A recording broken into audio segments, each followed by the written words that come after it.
with old and with the new. Recently elected council members took their oath of office tonight, establishing who is going to serve the people of the Queen City. Yeah, let's go ahead and get right out to Chief Political Correspondent Emma Withrow. And Emma, this swearing-in ceremony certainly came with some controversy tonight.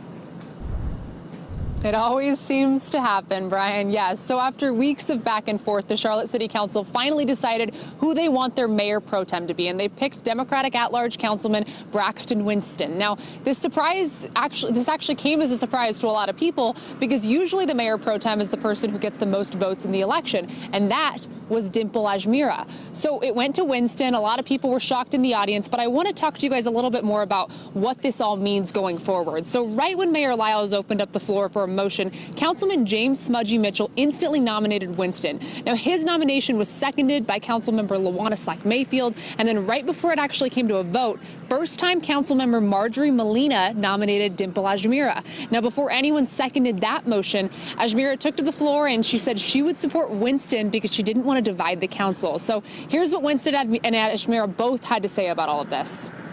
The support for me in the end, the support for me was there, but we were able to have, a group think around this and one-on-one conversations, two-on-two conversations, whatever it was needed for us to figure out how to work together. I not want to put my personal ambition over the city government and over the business of the council.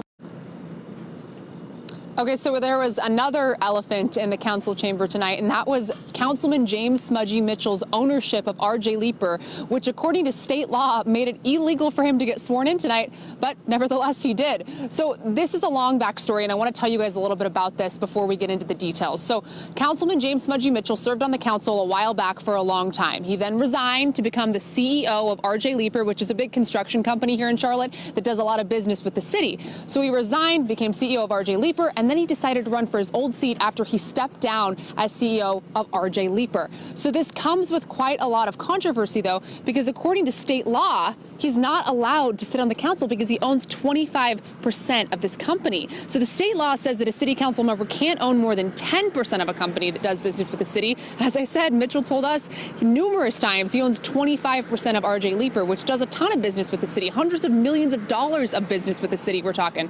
So how is Mitchell getting sworn in with no new consequences, or at least just selling his ownership? Well, that's a question that a lot of city council members have asked the city attorney, Patrick Baker, but in an internal memo to the council, Baker said it's not up to him to take action. So I asked Mitchell about this in an interview prior to the election, and then I also asked him the same question tonight after the meeting. So take a listen to both of his answers. They're very different here. So my legal team told me I should not talk about that at this current time, but rest assured I would do the right thing. What is the right thing? I think the right thing in my eyesight, you get below the 10% threshold, and so you won't violate what the state guidelines are. It's a still business matter. I will only entertain public service questions.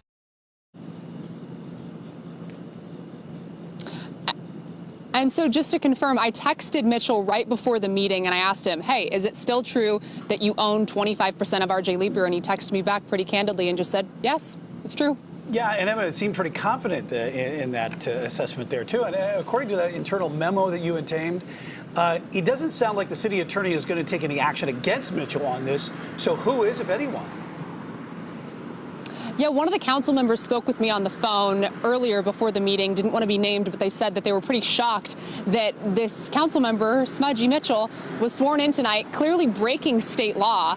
And he said even though the city attorney claims that he doesn't have any power to do anything, it would have to be some sort of other agency or entity. He referenced maybe the district attorney's office, possibly the State Bureau of Investigations, but it would have to take someone from one of those entities to really take action on this. It's obviously not going to come from the city, so there's no hope there. But we'll just have to see how this plays out now that he's officially a member of the Charlotte City Council. Yeah, back on the City Council. To be continued, and something we'll keep following, I'm sure, as you will. Emma Withrow, live at the Government Center in Uptown tonight.